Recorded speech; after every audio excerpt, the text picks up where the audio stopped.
तो बच्चों आज हम स्टार्ट करने वाले हैं एरे का एक नया टॉपिक जिसमें हम पढ़ रहे थे ऑलरेडी सर्चिंग के बारे में। सर्चिंग में दो टाइप के सर्चिंग टेक्निक्स हमने ऑलरेडी स्टडी किया है लास्ट क्लास के वीडियोस में।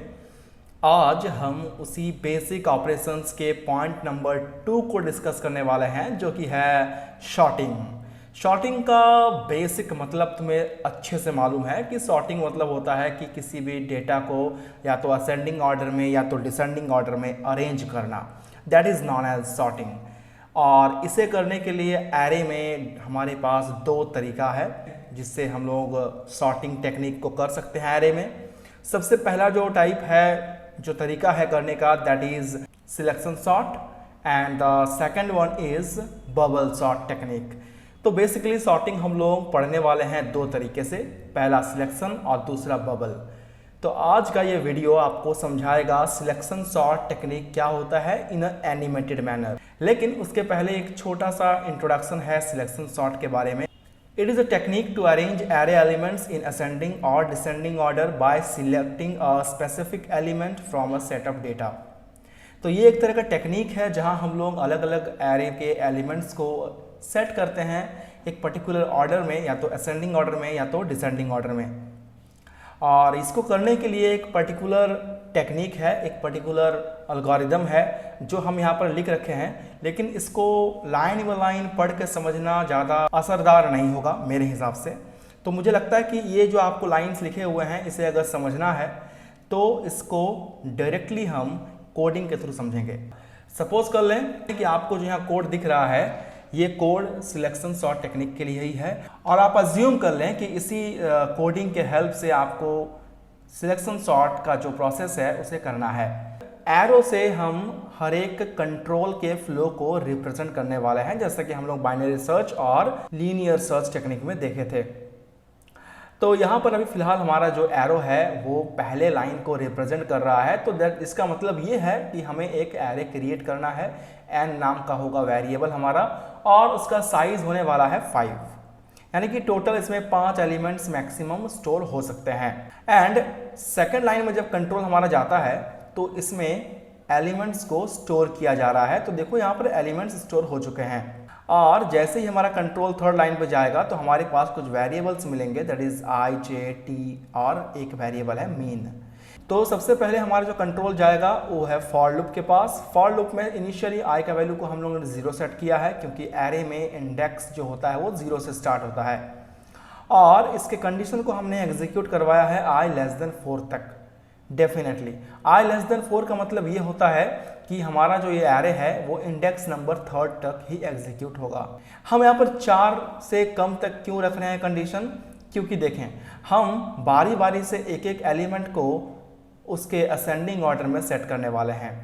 तो अगर हम यहाँ पर 4 एलिमेंट को असेंडिंग ऑर्डर में सेट कर दें तो आखिरी वाला एलिमेंट जो होगा वो ऑटोमेटिकली सेट हो जाएगा।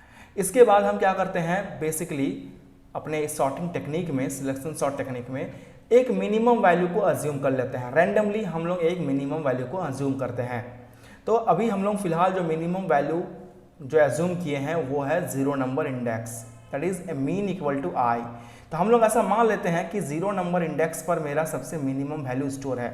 मुझे एग्जैक्ट नहीं पता कि मिनिमम वैल्यू 0 नंबर इंडेक्स पे है भी या नहीं, बस ये हम अज्यूम किए हैं। आगे बढ़ने पर कंट्रोल हमारा जाएगा इनर लूप के पास। इनर लूप में हमारा j equal to I plus 1 है, that is j equal to हमारा हो जाएगा 1, क्योंकि i का वैल्यू 0 है तो 0 प्लस 1 j का वैल्यू 1 हो जाएगा।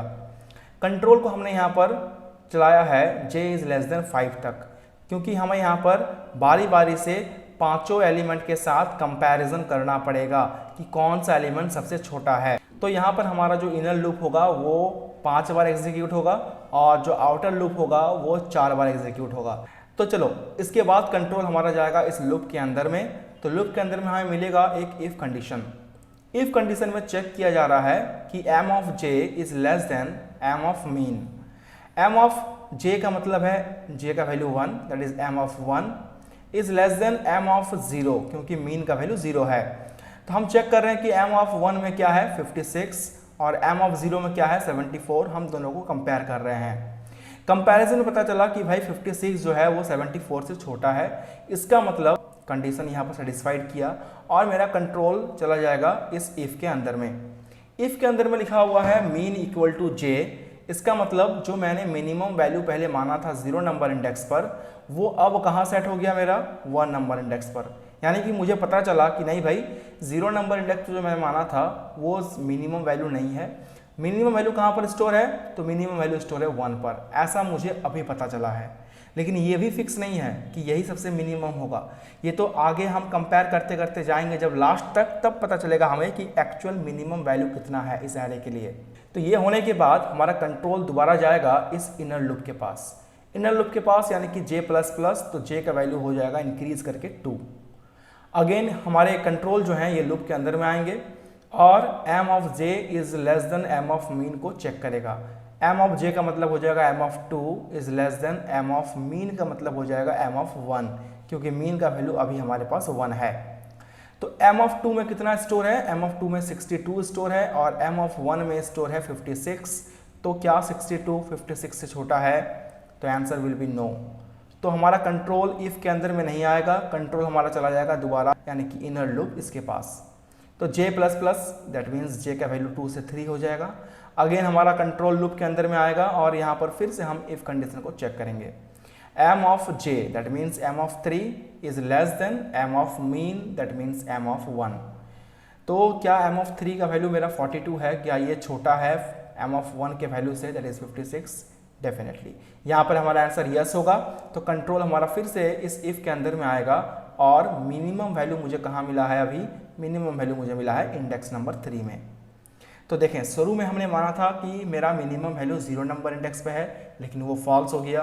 फिर हमारा मिला क्या कि मिनिमम वैल्यू मेरा 1 नंबर इंडेक्स पर है, लेकिन वो भी अभी फॉल्स हो गया है। और मुझे फाइनली क्या मिला है कि मिनिमम वैल्यू जो है वो 3rd नंबर इंडेक्स पर है। लेकिन काम अभी भी ख़त्म नहीं हुआ है, क्योंकि j का वैल्यू जो है 4 होना बाकी है। तो जैसे ही हमारा j का वैल्यू यहाँ पर 4 हो जाएगा, वैसे हमारा जो कंट्रोल है फिर से इस लूप के अंदर में आएगा और हम चेक करेंगे कि m of j that is m of 4 क्या छोटा है m ऑफ मीन से। मीन का वैल्यू 3 है। तो भाई m ऑफ 4 में कितना स्टोर है 46, क्या 46 छोटा है m ऑफ 3 के वैल्यू से, तो m ऑफ 3 42 है। तो भाई 46 तो 42 से छोटा नहीं है, इसका मतलब आंसर विल बी नो। और मेरा ये कंडीशन फॉल्स हुआ तो कंट्रोल इस इफ के अंदर में नहीं आएगा। कंट्रोल जाएगा दोबारा मेरे इस फॉर लूप के पास और फॉर लूप के पास जाने पर क्या होगा, j का वैल्यू 5 होगा। लेकिन जैसे j का वैल्यू 5 होगा तो ये पूरा लूप का जो कंडीशन है वो सेटिस्फाइड नहीं करेगा और ये लूप मेरा टर्मिनेट हो जाएगा। और अगर ये लूप टर्मिनेट होता है तो मेरा कंट्रोल चला आएगा इस वाले लाइन पर जहाँ लिखा हुआ है t equal to m of i। हम यहाँ पर 3 लाइन में स्वैपिंग का काम कर रहे हैं। तो यहाँ पर देखें शुरू में क्या है कि t equal to m of i, तो t equal to m of 0, क्योंकि i का वैल्यू यहाँ पर 0 है। तो t एक खाली कंटेनर है, एक खाली वेरिएबल है जिसके अंदर में हम लोग किसको स्टोर कर रहे हैं, जिसके अंदर में हम लोग 74 को स्टोर कर रहे हैं। तो देखें ये t नाम का वेरिएबल के अंदर में हमने 74 स्टोर कर दिया।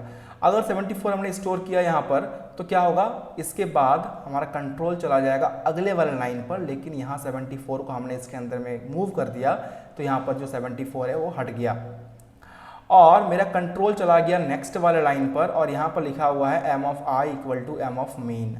मतलब क्या हुआ कि m ऑफ i का वैल्यू 0 है equal to m of mean, mean का वैल्यू 3 है। मतलब 3rd नंबर इंडेक्स के वैल्यू को हम लोग 0 नंबर इंडेक्स पे इंटर कर रहे हैं। तो 3rd नंबर इंडेक्स में क्या है सर, 3rd नंबर इंडेक्स में 42 है।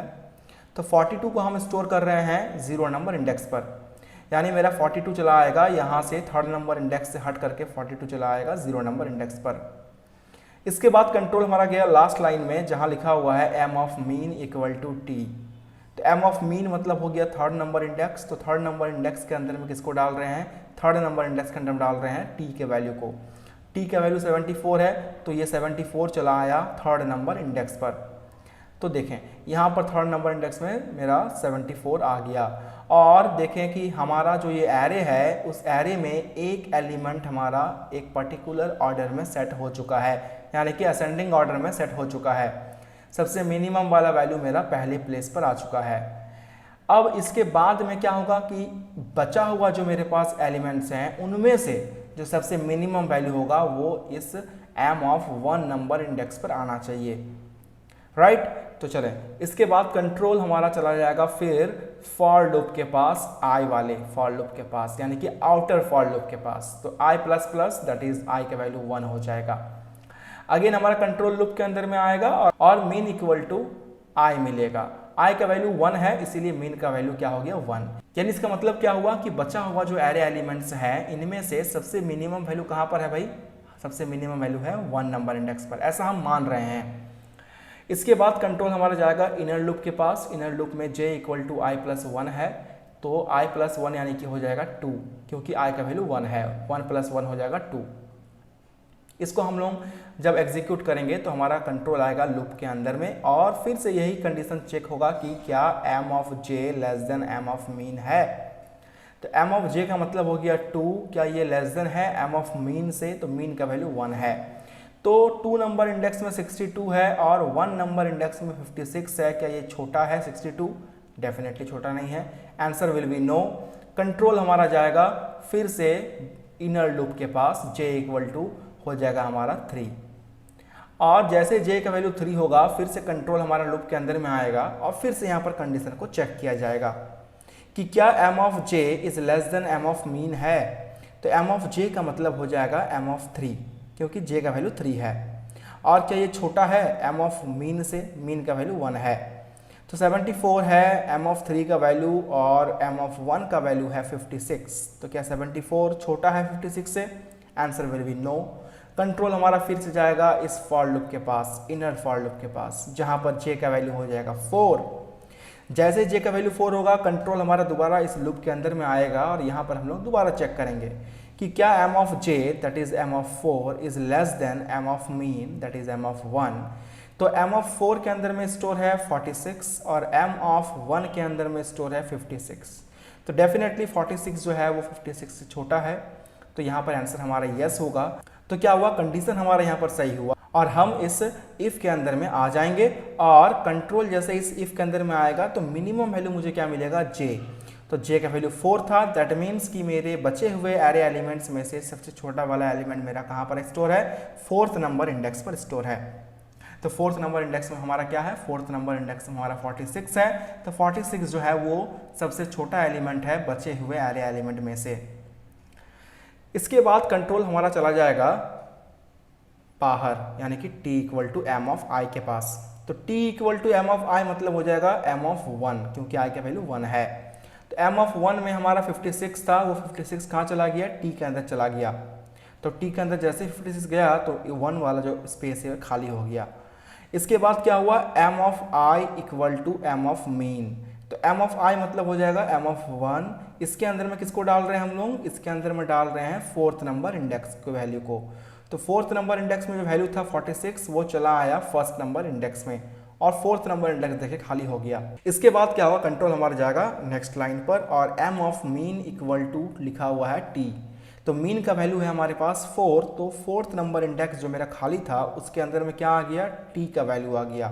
t के वैल्यू कितने थे, तो t के वैल्यू 56 थे, वो आ गया 4th नंबर इंडेक्स में।